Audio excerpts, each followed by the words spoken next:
the subject of Notre Dame and Navy.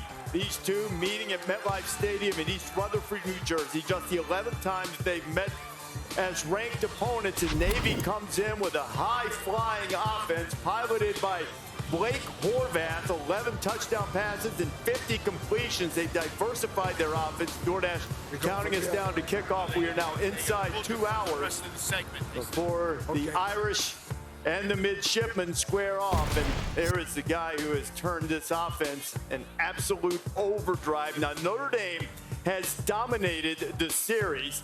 First time they've met as ranked opponents since 2019. Notre Dame has won 6 straight head-to-head, with the season that Horvath's having. It's probably worth mentioning that Roger Staubach, as a Heisman Trophy winner, beat Notre Dame, and so did Joe Bellino as a halfback in 1960. And Horvath is having a great season. AT&T keeping us connected, and happy to be talking with the Navy quarterback as he warms up.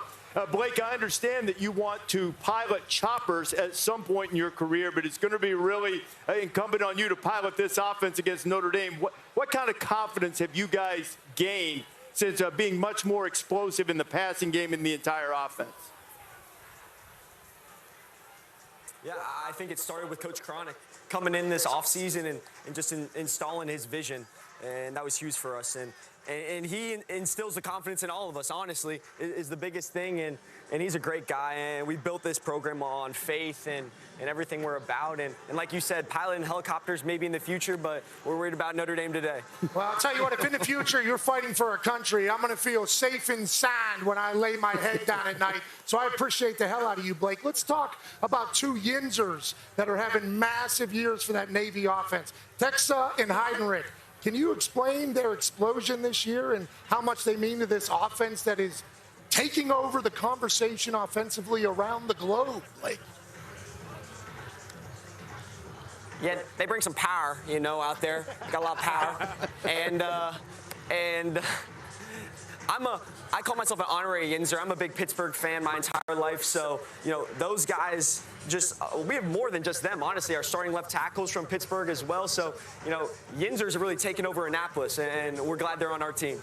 Hell yeah. Yinzers everywhere. We love that. Yes, we do. Hey, Blake, just this offense itself, what's been the key to this? I mean, we're so used to watching Navy and Army and some form of option football, and now it's just, you guys are throwing the ball downfield. You're third in the nation in QBR. What's this transition been like to this attack, and how much fun are you having in it? Yeah, I mean, it's the most fun I've probably ever had playing football in my entire life.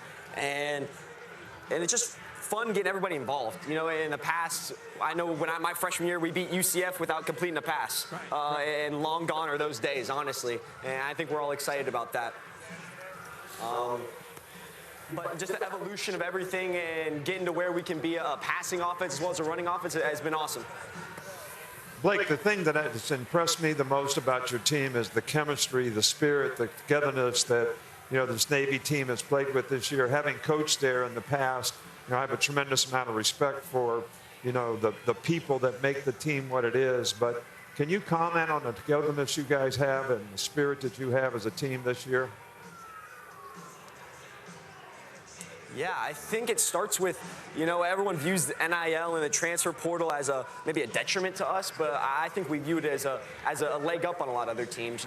We build from within, we develop, and we build that chemistry from when we get here to when we leave. And it's the whole way. We don't bring in transfers who, have egos or maybe want more money or anything, but it's just a huge, compliment to the coaching staff here to be able to develop guys and not have to worry about transfers or NIL or any of this.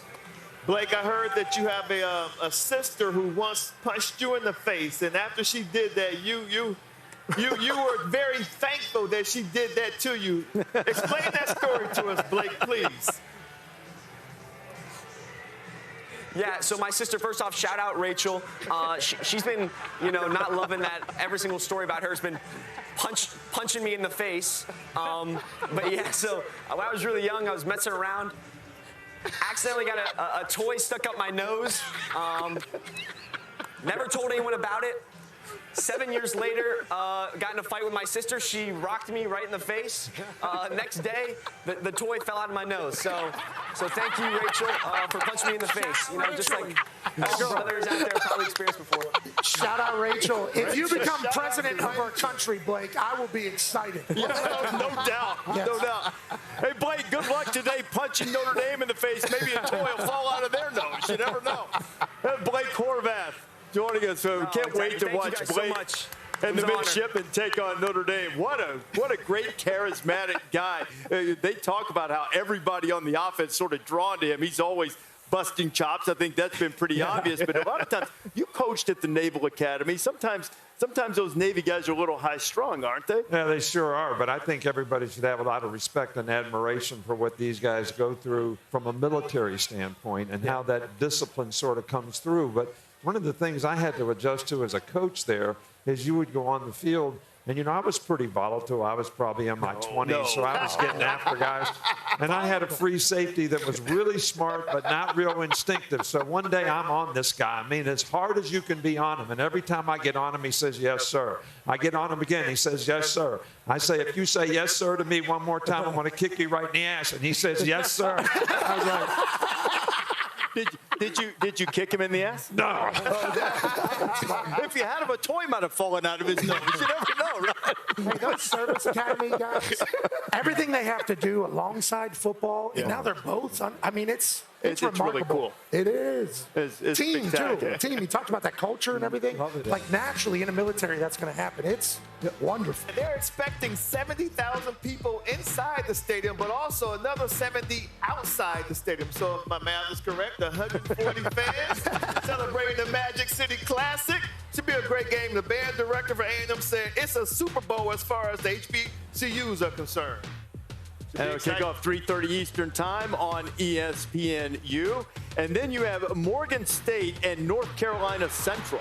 Yeah, this is North Carolina Central's homecoming. They're on a 4-game winning streak, has outscored opponents 216-48 in the last 4 games. But tell you what, guys, Morgan State got running backs like J.J. Davis and Miles Myree, and very, very potent rushing attack. Those are the HBCU games coming up. Homecoming, always a spectacular scene there. Geico Fan Camp showing you these wonderful Indiana fans as we rejoin Jess Sims. Jess, who you got with you in Old Crimson there? Reese, waving Old Crimson today is Ray Jackson. He is the chief of police in nearby Greenwood, Indiana, but he is formerly a standout cornerback for the 1998 Rose Bowl team for Washington State.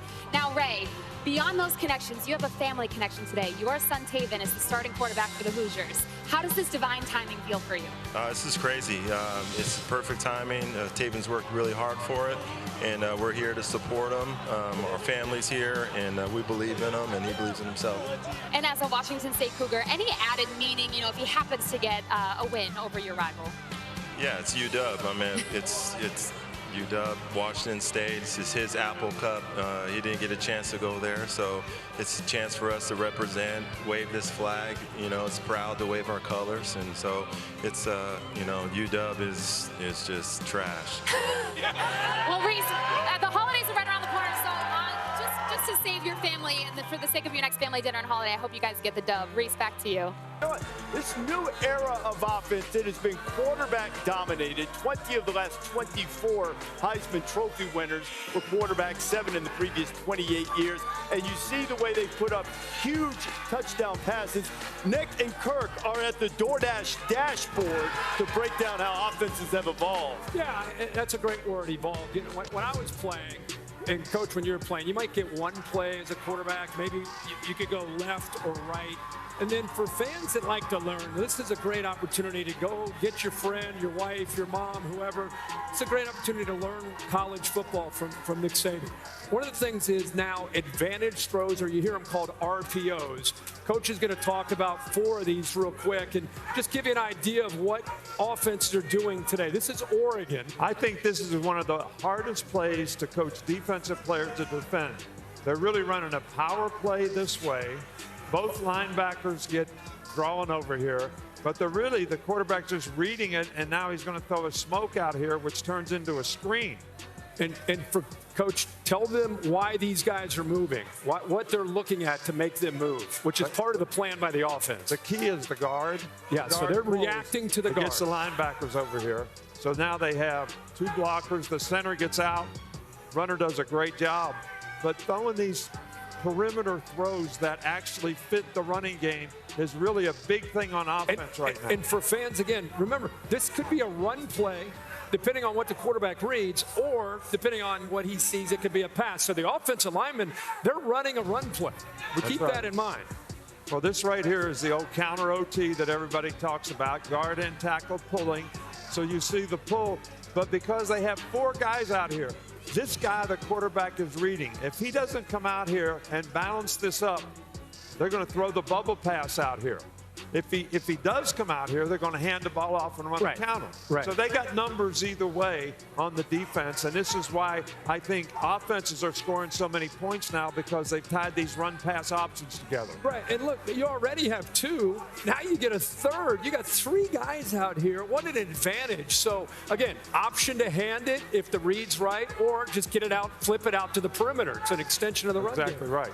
Now, this is just a little bit of a play-action pass, which they're going to go 4 strong load, but it's formation into the boundary. All right, so you don't want to put all your players into the boundary with the big field out there, but they're getting 4 guys out here. This linebacker right here. He's lost. He's lost. He sees the guard pull. He's thinking run. No, it's pass. Now he's thinking maybe it's a boot. I'm going to roll and run. But this is his match out here. He needs to go 3 through to this guy right here, and Ohio State completely has them outnumbered into the boundary. You call this peanut butter? Peanut butter pass. Yeah, peanut butter pass. Is that universal, or is that just a you thing? You know, I don't know where we come up with some of these things. All right, last one. Let's take one more look at one of these advantage throws. You got a corner that's going to come here. This is Indiana against Nebraska. Here's your read for the zone read. Quarterback's going to pull because this man's coming down, right? So pull it. Now it's basically triple option here. Yeah, well, I think this is a great job by the quarterback. First of all, this is a pretty easy read when this guy comes down towards his shoulders to pull the ball. Now, I pulled the ball and think I'm going to run, and now the corner's in my face. So what's my next option? Throw the smoke pass out here. All right, but the thing about it is this defense is really, really outnumbered. If you're going to send the corner, you got to take the backer out here. And the way we play defense, we would take the backer out here, but the safety would call backer go, and he would replace the corner, so the corner and the safety would still be able to cover, and you'd be not mismatched. That is a tough thing, though. Even if you move a guy out there, you're seeing more and more. Rich Rod used to run this at West Virginia with Pat. Oregon with Chip Kelly. That's modern college football, triple option football. Instead of being under center and running triple, that's just from the gun. But I think that's the big thing that defensive coordinators have to decide now. Are we going to be simple and put ourselves in bad situations? Or are we going to make it complex enough that we can stay sound on everything we're going to see?